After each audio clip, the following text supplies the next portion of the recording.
Chegou o tempo de colher aquilo que você plantou.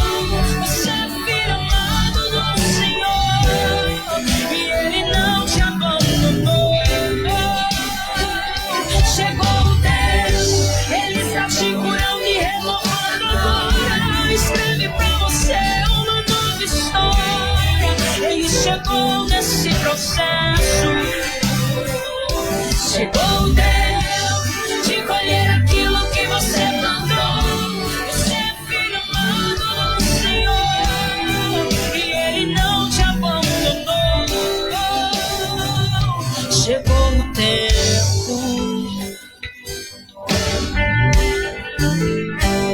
Chegou o tempo.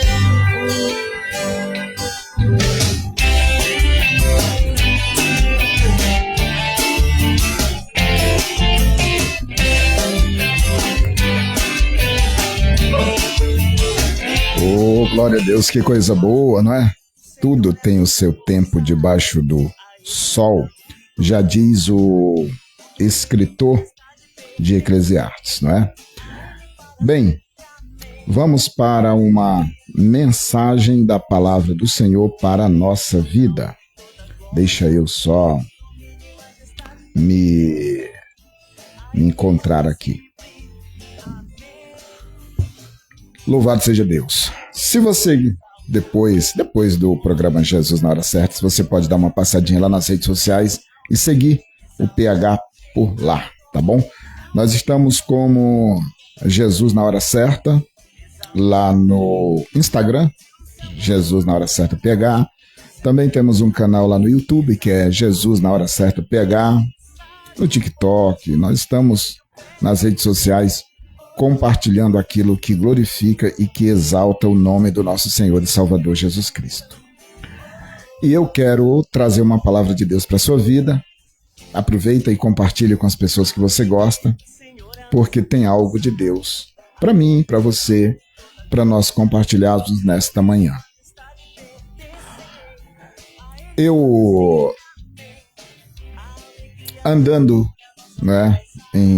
em várias congregações e sempre faço questão de observar os cultos, observo as orações, observo as pregações, observo tudo isso. É um dever que eu tenho, né? Eu sou um pastor e como pastor eu preciso, né, aprender mais com os meus irmãos.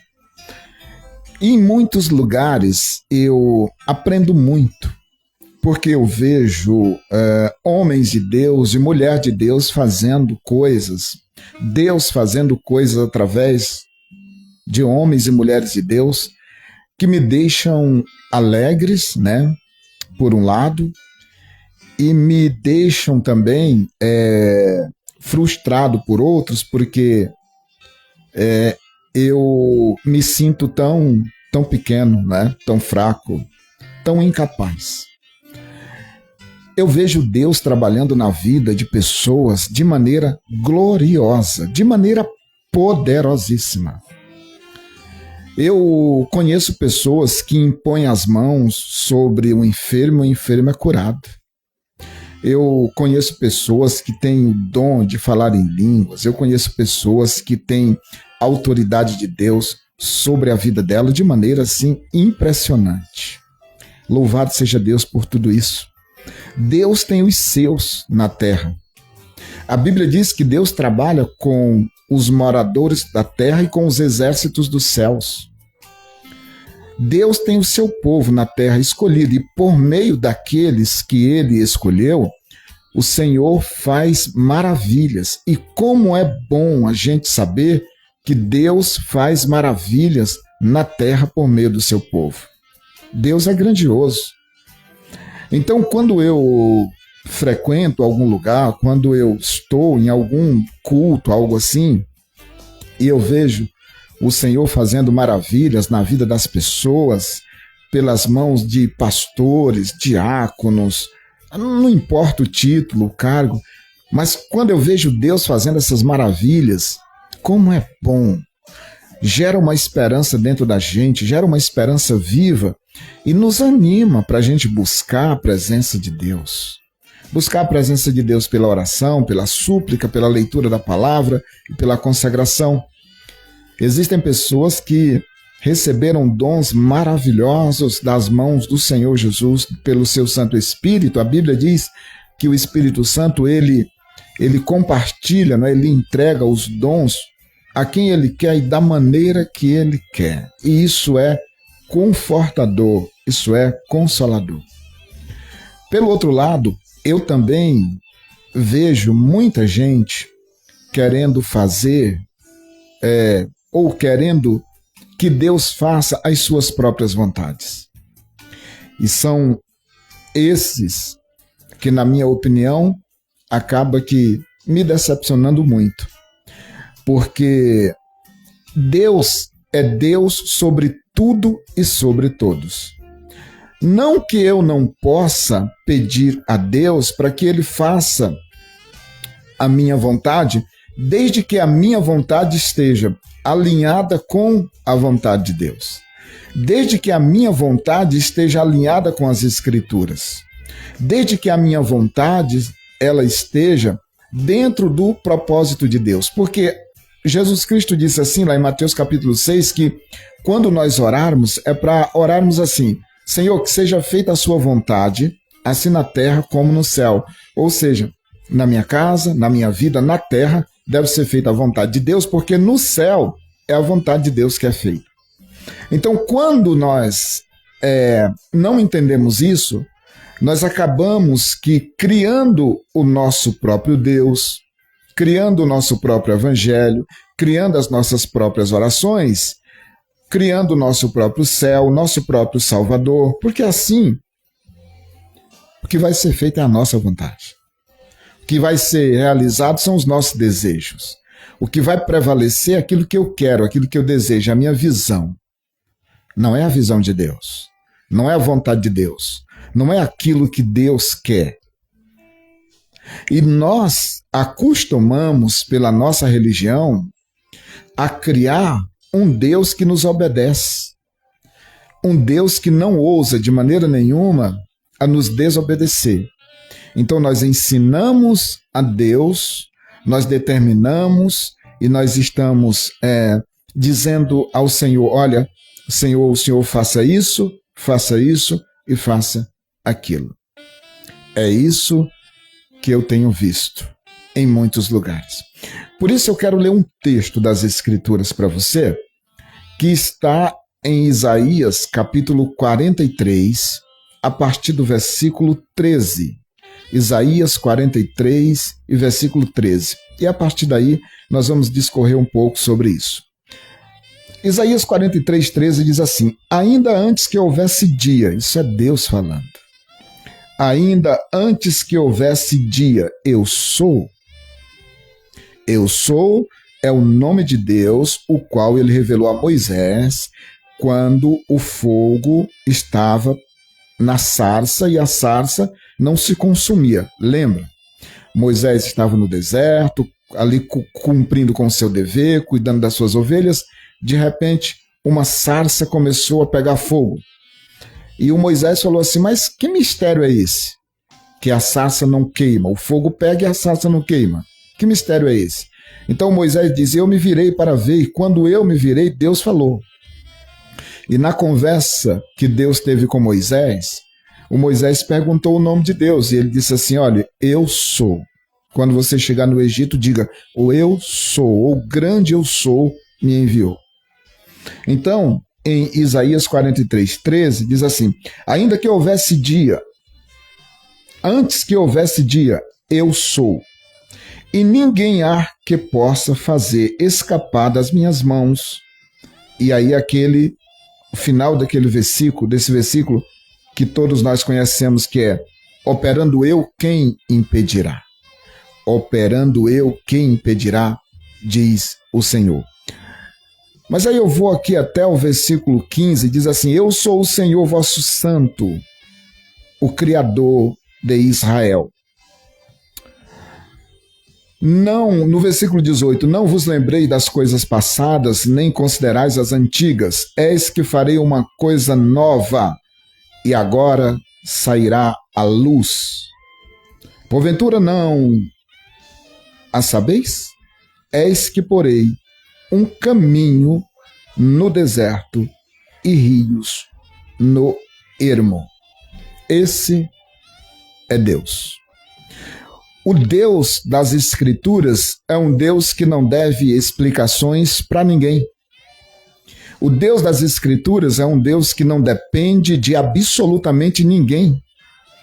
O Deus das Escrituras, ele diz assim: antes que houvesse dia, antes que o sol nascesse pela primeira vez, antes que houvesse luz, antes que houvesse tudo isso, eu sou, disse Deus.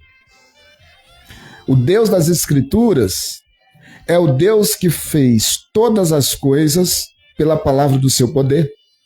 A Bíblia diz que conforme Deus foi falando, as coisas foram sendo criadas, geradas. E quando nós estudamos as Escrituras, nós entendemos que criar algo do nada, só Deus tem esse poder.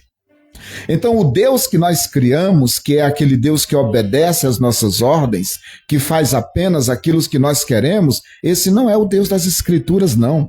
Esse é o Deus da nossa religião, que nós criamos, colocamos ele em um determinado lugar e começamos a dar as ordens para ele, e ele faz exatamente aquilo que nós mandamos. Esse não é o Deus das Escrituras. O Deus das Escrituras é o Deus que conhece o fim antes do começo, conhece o final das coisas antes do começo.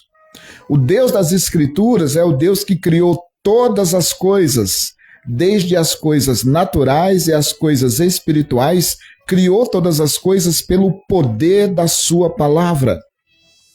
O Deus das Escrituras é o Deus que não anda dando explicações a homem algum. Deus pede explicações, mas não dá explicações, a não ser que ele queira, que ele deseje fazer isso. Quando nós lemos o livro de Jó, Jó fez 70 perguntas para Deus. Indagou Deus 70 vezes. E Deus não respondeu nenhuma das perguntas de Jó. Quando Deus fala com Jó, quase no final do livro, o que Deus diz para Jó é o seguinte: Jó, eu vou te perguntar algumas coisas. Cinge os teus lombos como um homem que tu és e te prepara, porque eu vou te perguntar e quero resposta. E a primeira pergunta que Deus fez para Jó foi: aonde tu estava quando eu coloquei os fundamentos da terra? E ele sai fazendo perguntas. Aonde tu estava quando eu criei as estrelas? Aonde tu estava quando eu criei o mar? Aonde tu estava quando eu criei as profundezas da terra? Aonde tu estava? E Deus vai fazendo perguntas. Ele não vai respondendo para Jó, ele vai perguntando. Jó, é claro, se sentindo extremamente constrangido, disse assim: Senhor, me perdoa, porque eu não sei o que falei. Falei sem entendimento. E ele termina dizendo: agora eu sei que tudo pode, Senhor, tudo podes. Nenhum dos teus planos pode ser mudado ou frustrado. Nenhum. O Deus das Escrituras é o Deus que abre portas que ninguém abre. O Deus das Escrituras é o Deus que fecha portas que ninguém fecha. Por isso ele diz: quando eu abrir uma porta, só eu posso fechá-la. Ninguém mais pode. Então, tamanha é a nossa ignorância com relação a Deus, que a gente entende que nós podemos colocar Deus dentro de uma caixinha que nós criamos. Então nós criamos uma caixinha pequenininha, e aí a gente coloca Deus ali e diz assim: Senhor, agora faça o que eu mando, faça o que eu quero, faça o que eu desejo. Esse não é o Deus das Escrituras. E esta palavra, que é para mim, primeiramente, e para você, meu irmão, minha irmã, você que está me vendo, que está me ouvindo pelo rádio, entenda uma coisa: agindo Deus, quem impedirá? Quem é que pode impedir o agir de Deus na sua vida? Talvez hoje você esteja passando por um processo tão difícil que aos seus olhos, aos olhos das pessoas que te conhecem, é impossível de se resolver. É uma situação difícil. Você olha para a esquerda, você olha para a direita, você não vê saída, não existe saída. Mas entenda, não existe saída para você. Não existe saída para mim. Não existe saída para nós que somos meros mortais. Não existe saída para nós que somos extremamente limitados. Não existe saída para mim e para você que não conheço todo o caminho. A Bíblia diz, há caminhos que para o homem parece bom, mas o final dele é a morte. Ou seja, nós não conseguimos ver o final das coisas.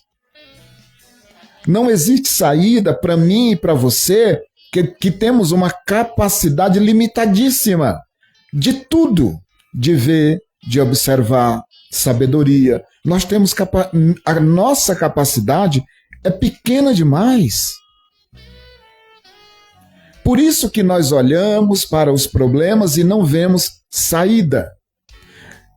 É por causa disso que você olha para você, que vive esse problema difícil e não vê saída. Não tem solução. Você já andou para a esquerda, para a direita, já foi para um lado e foi para outro e disse, não, isso aqui não tem saída. Eu vou jogar a toalha, eu vou entregar os pontos, porque aqui não tem saída, aqui não tem jeito. Você já foi no médico, você já foi em todos os lados, não tem saída. Você já foi numa igreja, você já foi em todo, não tem saída. Você diz, isso aqui não adianta, não tem como dar certo, isso aqui não vai funcionar, porque ninguém conseguiu fazer isso, ninguém mudou esse quadro até agora. Não existe na história ninguém que tenha mudado essa situação, que tenha feito isso diferente. Todos os que tentaram perderam, se decepcionaram. Não foi possível. Essa é a nossa visão. Essa é a nossa capacidade. É assim que nós enxergamos as coisas com a nossa visão limitada. Mas essa não é a visão de Deus. Essa não é a visão do Eterno. Essa não é a visão de Jesus Cristo, nosso Senhor. Não é. Lembra quando Davi foi lutar contra Golias? Que o exército de Israel estava tremendo, estava com medo, estava desesperado. Por quê? Porque os filisteus, um povo valente. A batalha era dura, era difícil. E Davi olha para Golias e disse assim, tu vem a mim com espada e com escudo? Pois eu vou contra ti. Mas eu não vou com espada e com escudo, e nem vou com as armaduras do rei Saul. Eu vou contra ti em nome do Deus vivo. O Davi disse assim, mas quem é esse incircunciso?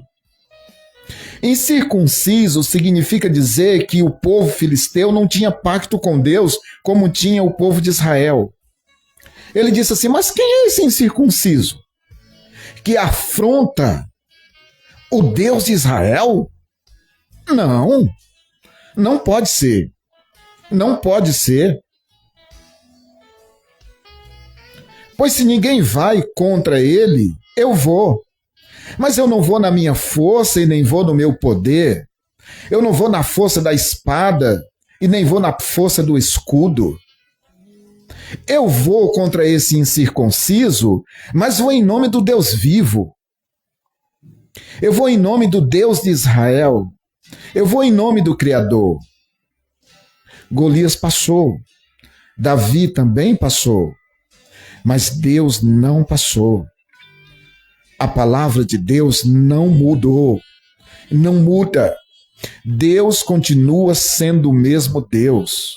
Poderoso, glorioso, poderoso para transformar, poderoso para mudar as situações, poderoso para mudar o quadro, poderoso para transformar uma situação de choro em alegria, poderoso para transformar uma situação de guerra em situação de paz, poderoso para trazer o que está longe, poderoso para trazer à existência aquilo que não existe, pois a palavra de Deus declara que Deus é poderoso para trazer à existência aquilo que não existe.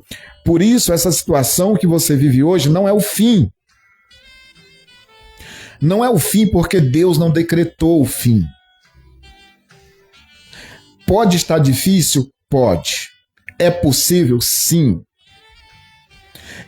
É difícil você entrar dentro de uma fornalha de fogo, como entrou Daniel, como entrou Ananias, Misael e Azarias, que nós conhecemos como Sadraque, Mesaque e Abednego na Babilônia. É difícil.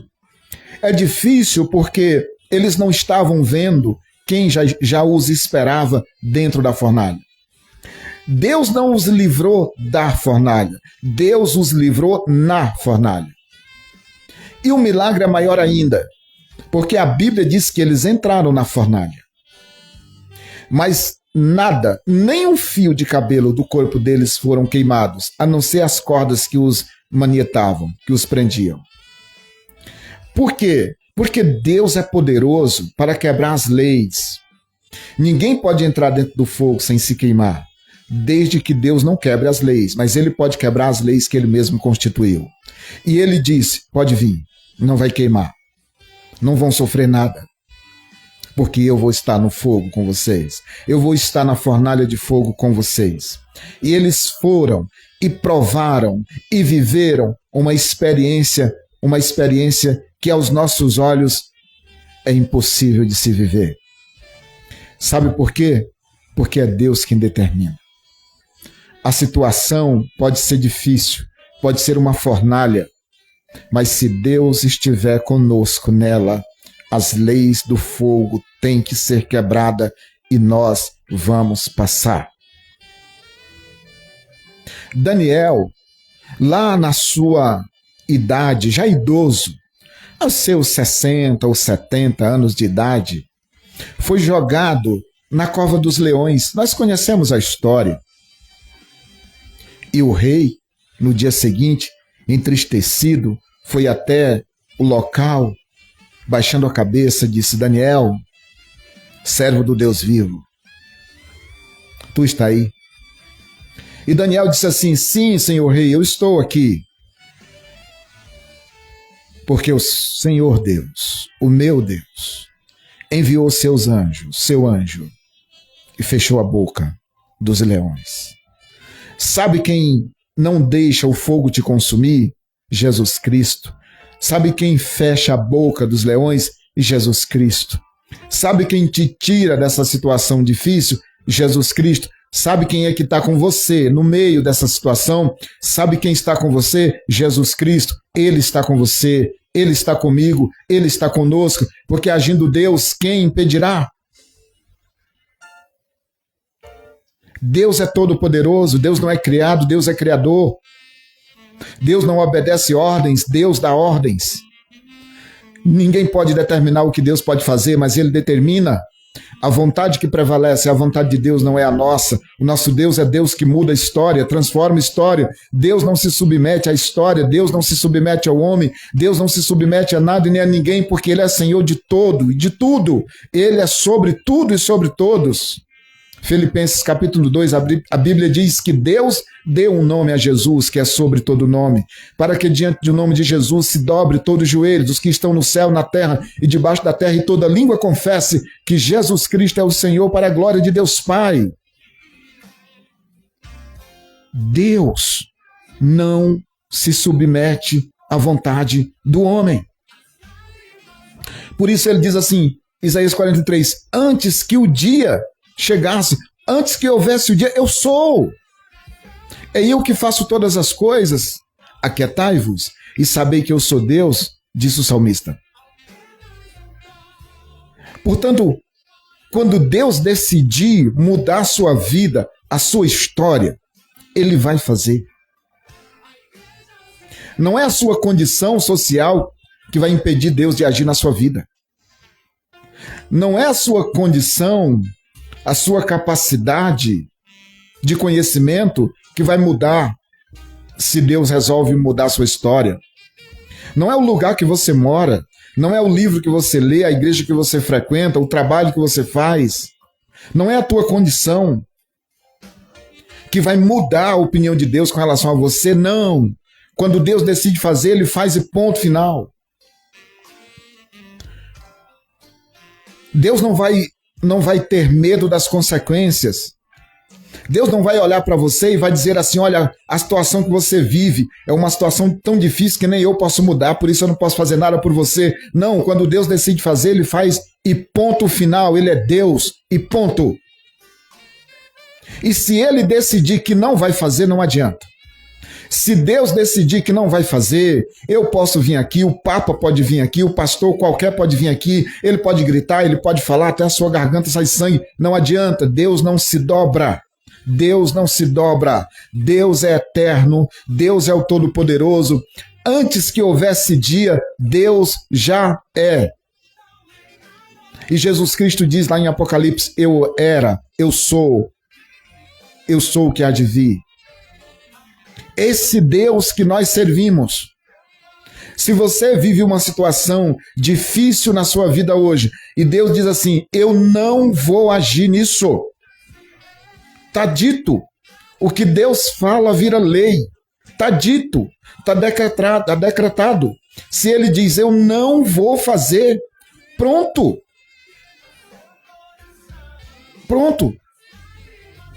Mas se Deus olhar para você, ou para mim, e na sua infinita misericórdia, decidir que vai agir na nossa vida, que vai mudar essa história, você não tenha dúvida, Ele vai fazer. Ele vai fazer. E uma das coisas mais maravilhosas que existe em Deus, que eu vejo, é as misericórdias do Senhor, é a bondade do Senhor. Porque quando eu olho para mim, eu não vejo em mim nada bom. Quando eu olho para a humanidade e eu observo o curso que essa humanidade está tomando, eu também não vejo nada bom. Eu sei que existem pessoas que são bem melhor do que eu. Com certeza absoluta existe. Pessoas que são melhor do que eu, pensam melhor do que eu, têm obras melhores que as minhas. Eu sei que tem. Eu não sou lá essas coisas. Talvez eu seja um dos piores. Eu sei. Mas ninguém é tão bom a ponto de Deus falar assim, eu vou fazer algo na sua vida por causa dos seus méritos. Os seus méritos, as suas obras, a sua capacidade é tão boa, é tão maravilhosa que me surpreendeu. Então eu vou fazer isso na sua vida. Não existe ninguém assim. Toda obra que é feita na nossa vida é pela misericórdia de Deus, entenda isso. Tudo que Deus faz na nossa vida, Ele faz pela sua bondade e misericórdia. Até quando Deus faz algo que entristece o nosso coração, Ele faz para o nosso bem. Porque a Bíblia diz que Deus é bom, que Deus é amor, e ela diz que tudo converge para o bem daqueles que amam a Deus. Então, não triture o seu coração com pensamentos e sentimentos negativos, achando que Deus te abandonou e que Ele não tem misericórdia de você e que Ele não te vê, não te conhece, não sabe aonde você reside, não conhece o teu sofrimento. Não triture o seu coração, não esmague o seu coração com esse tipo de sentimento, porque isso não é verdade. Não é verdade. Deus sabe perfeitamente quem é você. Deus conhece com precisão a sua vida. Deus não tem uma suspeita sobre a sua vida. Ele tem um diagnóstico fechado, pronto, porque Ele sabe quem é você. Ele sabe o teu sofrimento, Ele sabe a tua dor, Ele sabe também que você, nos últimos tempos, vive dia bom, os dias bons. Ele sabe tudo sobre você, a sua vida, a sua casa, a sua família. Uma das maiores revelações das Escrituras Sagradas estão lá no Evangelho de João, ali entre o capítulo 3 e o capítulo 4. Na verdade, são duas. Uma é Jesus falando com a mulher samaritana. A outra é Jesus falando com um homem chamado Nicodemos. Nicodemos era um homem com grande conhecimento, mas não conhecia Jesus. A mulher samaritana era uma mulher rejeitada pelaquela sociedade, mas não rejeitada por Cristo. Pois Jesus se aproximou daquela mulher e se revelou àquela mulher como Deus, como o Cordeiro de Deus, como o Messias, como o Filho de Deus. E a vida daquela mulher foi transformada, não só a vida dela, mas foi também transformada a vida daquela cidade. Se não me falha a memória, na memória o nome da cidade, eu não lembro agora, Sicar? Samaria? Samaria. Transformou a vida daquela mulher e transformou a vida daquela cidade. Sabe o que o pessoal da cidade, os moradores, começaram a dizer depois? Não, mulher, agora nós conhecemos não porque tu nos falastes, mas é porque agora nós estamos vendo. Pediram para que Jesus permanecesse por lá mais um tempo, e Jesus ficou por lá acho que mais uns 2 dias ou 3 dias. E aquela cidade foi impactada por Jesus. Por quê? Porque Jesus se revelou àquela mulher. Disse para aquela mulher o que ninguém tinha dito. Viu no coração daquela mulher o que ninguém via. Conhecia a história daquela mulher como ninguém conhecia. E por mais complicada que fosse a situação daquela mulher, moralmente, segundo a cultura da época, Jesus Cristo não rejeitou, Jesus Cristo não se afastou, Jesus Cristo não repeliu aquela mulher, ele não foi grosso com aquela mulher, ele não foi mal educado com aquela mulher, mas pelo contrário, ele deu àquela mulher, ele entregou àquela mulher uma revelação maravilhosa da pessoa dele, da pessoa de Cristo Jesus, e transformou a vida dela. Transformou a vida daquela mulher. Porque quando Deus resolve agir na nossa vida, não existe situação que possa mudar os planos de Deus para a minha vida ou para a sua vida. De modo nenhum. Não triture o seu coração, não esmague o seu coração, não entregue o seu coração ao desespero, achando que a tua vida, a condição da tua vida, impede o Espírito Santo de Deus de agir na sua vida. De modo nenhum. Ah, pastor, o senhor não conhece a minha história. É verdade, eu não conheço a sua história, mas Deus conhece. O senhor não sabe o quanto eu peco, eu vivo na prática do pecado, eu me arrependo hoje, volto amanhã, ou eu não me arrependo, eu faço isso, eu faço aquilo. É verdade, eu não sei mesmo, mas Deus sabe. E sabe quem é que te limpa, te purifica de todo pecado? Jesus Cristo. É Ele que pode te justificar. Se você entrega a vida para Ele, se você entrega a sua vida para Jesus, Ele pode tirar você dessa condição que você vive hoje.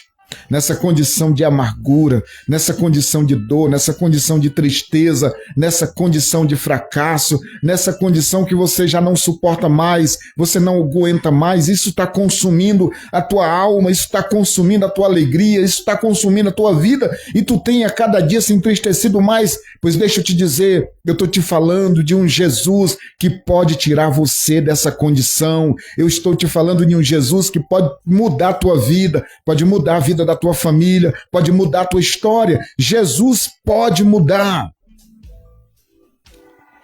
Você tem tentado mudar sozinho? Você tem tentado fazer aquilo que você não pode? Joga a toalha, meu irmão. Se joga nos pés de Jesus e fala: Jesus, eu tenho tentado. Eu tenho tentado um dia, 2, um ano, 2, uma década, 2 décadas. Eu tenho tentado, mas eu não tenho conseguido. Sabe por que não consegue? É porque você tentou. Você faz o seguinte: joga essa toalha. Joga essa toalha. Você está num ringue de luta, de batalha, está lutando sozinho. Você não consegue, é espiritual, a luta é espiritual. Joga a toalha. Perde essa luta. E fala assim: Jesus, eu perco essa luta. Eu jogo a toalha. Eu desisto de lutar. E deixa Deus lutar por você. Deixa Jesus tomar conta dessa luta. Deixa Jesus tomar nas suas mãos essa batalha. Entrega para Ele. Entrega e confia. Entrega e confia. Entrega os teus caminhos ao Senhor e confia nele. E Ele fará o que precisa ser feito. Mas você sozinho lutando? Não. O apóstolo Paulo disse assim: as armas das nossas milícias não são, as armas da nossa milícia não são carnais. Mas elas são poderosas em Deus para destruir as fortalezas do inimigo. A Bíblia diz lá em João capítulo 10, diz assim: conhecereis a verdade e a verdade vos libertará. João 8,32, na verdade. Conhecereis a verdade e a verdade vos libertará. Portanto, essa luta que você tem lutado, você não está vencendo ela porque você está lutando sozinho. Eu quero dizer para você que, seja qual for a situação, a Bíblia diz assim: nós já somos, não é que nós vamos ser, nós já somos mais do que vencedores. O cristão não perde batalha. O cristão não perde batalha. Por quê? Porque o apóstolo Pedro, lá na sua primeira carta, ele nos dá uma notícia que a gente precisa ler várias vezes. Se a gente não lê, a gente não entende isso aqui. Porque o apóstolo Pedro, na sua primeira carta, deixa eu vou tentar encontrar aqui, mas 1 Pedro, na sua primeira carta, no capítulo 1, ele diz assim, eu vou ler rapidamente aqui para você. Ele diz assim, ó: bendito seja o Deus e Pai de nosso Senhor Jesus Cristo, que segundo a sua grande misericórdia nos gerou de novo para uma viva esperança pela ressurreição de Jesus Cristo dentre os mortos. Para que ele fez isso? Presta atenção aqui no versículo 4. Para uma herança incorruptível, incontaminável e que se não pode murchar, guardada nos céus para vós, que mediante a fé estáis guardados na virtude de Deus para a salvação, já prestes para se revelar no último tempo. Olha só, é para isso que Jesus nos salvou. Ele nos salvou pela sua graça e pela sua misericórdia. Nós temos uma herança guardada no céu, que não pode murchar, não pode ser roubada, não pode ser triturada, não pode ser destruída, e ela está guardada nos céus para nós, segundo o poder de Deus. Agora, é preciso crer nesta verdade. É preciso crer nesta palavra. Porque a palavra de Deus diz lá em Hebreus assim, olha: sem fé é impossível agradar a Deus. É importante que todo aquele que se aproxima de Deus creia que Ele existe e que é galardoador dos que o buscam. Portanto, não coloque Deus numa caixinha. Não pense que Deus está agindo segundo a vontade dos homens, segundo os costumes dos homens, ou segundo as doutrinas dos homens. Não, Deus não está agindo assim. De maneira nenhuma. Deus está agindo segundo o seu poder e o seu propósito. Deus está agindo segundo o seu poder e o seu propósito. E essa graça maravilhosa de Jesus Cristo, que nos alcançou, nela, nós encontramos a paz em meio às guerras. É nela que nós encontramos o amor e a paz que excede todo o entendimento. É só em Jesus que você vai encontrar alguém que vive um momento difícil, mas que tem um coração em paz. Isso é coisa de Deus. Portanto, eu quero deixar essa palavra para o seu coração nessa manhã. E se você crê, oremos e cremos para a glória de Deus. Senhor, eu quero te agradecer mais uma vez, Pai, por esta palavra, que ela tenha alcançado corações, Senhor, em vários lugares, e que cada pessoa que está ouvindo essa palavra, que ouviu, seja, Senhor, tocadas pelo teu Santo Espírito, e que a tua vontade prevaleça sobre a vida, sobre a casa, sobre a família dessa pessoa. Pai, sara aqueles que estão enfermos hoje. Despeja sobre eles, Pai, a cura, de maneira que eles possam olhar para ti e dizer: o Senhor fez na minha vida. Abençoa, Senhor, aqueles que precisam, que têm uma necessidade hoje. Supre, ó Deus, a casa de cada um. Abençoa-os nesse dia. Eu te peço, em nome de Cristo Jesus. E se você crê, diga amém. Bem, o tempo passou, a hora chegou e eu preciso dizer para você que foi uma grande alegria ficar com você durante esse tempo. Muito obrigado pela tua companhia, pela tua sintonia. Você sabe, você está na Rádio Paz FM 87.5, a rádio que leva paz a você. Não desliga não, fica ligado aí, porque vem aí mais um programa abençoado para trazer uma boa palavra de Deus para a sua vida. Fica na paz do Senhor. Até o próximo sábado às 9 da manhã, querendo Deus.